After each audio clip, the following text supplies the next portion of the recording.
ప్రజలందరికీ నమస్కారం. నా పేరు డాక్టర్ అశోక్.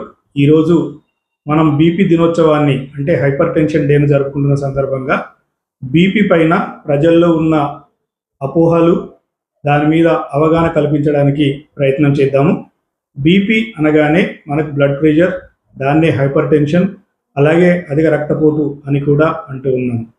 సాధారణంగా బీపీ ఒక నార్మల్ వ్యక్తిలో ఎంత ఉంటుంది అంటే 120 సిస్టోలిక్, 80 డయాస్టోలిక్ ఉంటే కనుక దాన్ని నార్మల్ అంటూ ఉంటాము. కొన్ని సందర్భాలలో స్టేజ్ 1 హైపర్ టెన్షన్ కింద 130 అలాగే నుంచి 139, అలాగే 80 నుంచి 89 ఉంటే స్టేజ్ 1 అంటూ ఉన్నాము. ఇక 140, 190 కంటే ఎక్కువ కనుక ఉంటే స్టేజ్ 2 హైపర్ టెన్షన్కి మనం నామకరణం చేస్తూ ఉన్నాము.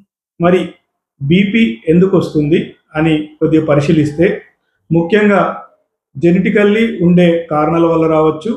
అలాగే మనము తీసుకునే ఆహార పదార్థాల వల్ల వెయిట్ పెరగడము, అలాగే జంక్ ఫుడ్ వల్ల, అధిక ఉప్పు సాల్ట్ని తీసుకోవడం వల్ల, అలాగే మన యొక్క స్ట్రెస్ మెయిన్గా ఒకప్పుడు 40 నుంచి 50 సంవత్సరాలు దాటిన వాళ్ళలో బీపీ ఉంటే ఇప్పుడు 20 నుంచి 25 సంవత్సరాల వయసున్న వ్యక్తులలో కూడా బీపీ రావడం జరుగుతూ ఉంటుంది. దానికి కారణం ఏమిటి అని అంటే, ఇప్పుడున్న కాంపిటీషన్ యుగంలో ప్రతి వ్యక్తి తొందరగా ఒక ఉన్నత స్థాయికి చేరాలి, లేదు అని అంటే పర్సనల్ గొడవలు ఇట్లాంటి స్ట్రెస్ వల్ల కూడా ఇప్పుడు మనకి ఈ బీపీ అనేది పెరుగుతూ ఉంటుంది. మరి బీపీ అనగానే జనాల్లో ఒక రకమైన భయం అనేది ఉంటా ఉంటుంది. ఈ బీపీ టాబ్లెట్ ఒకసారి మొదలు పెడితే కంటిన్యూ వాడల్లా అన్న ఒక అపోహ కూడా ఉంటుంది. మనకి ఎప్పుడైతే బీపీ ఎక్కువ ఉందో అప్పుడు మాత్రమే టాబ్లెట్లు వాడమని చెప్తా ఉన్నాం, కానీ బట్టి అప్పుడు మనం చెప్పట్లేదు. కాబట్టి కంపల్సరీగా 3 సార్లు రీడింగ్ చేసి బీపీ లేబుల్ చేస్తే అది బీపీ అన్న తర్వాత దానికి ట్రీట్మెంట్ కంటిన్యూ చేయాలి.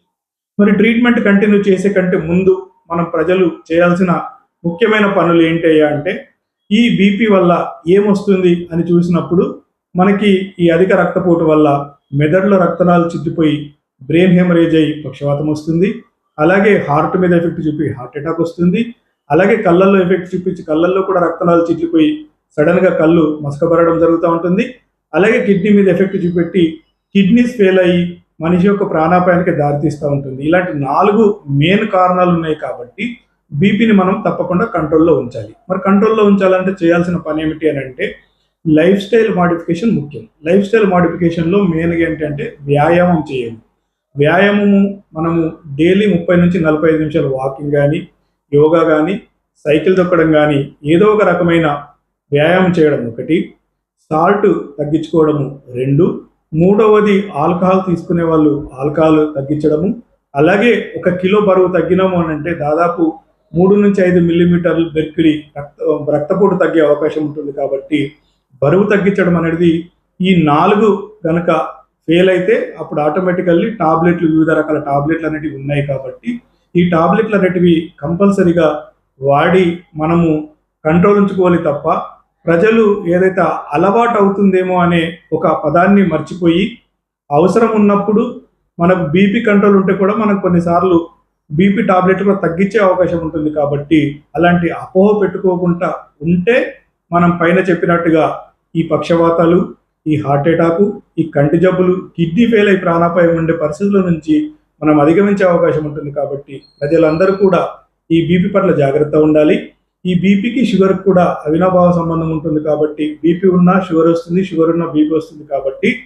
కాబట్టి రెండింటికి కూడా తగిన జాగ్రత్తలు తీసుకొని మనం ఆరోగ్యవంతమైన జీవితం గడపడానికి అవకాశం ఉంటుందనేసి ఈ సందర్భంగా తెలియజేస్తాం.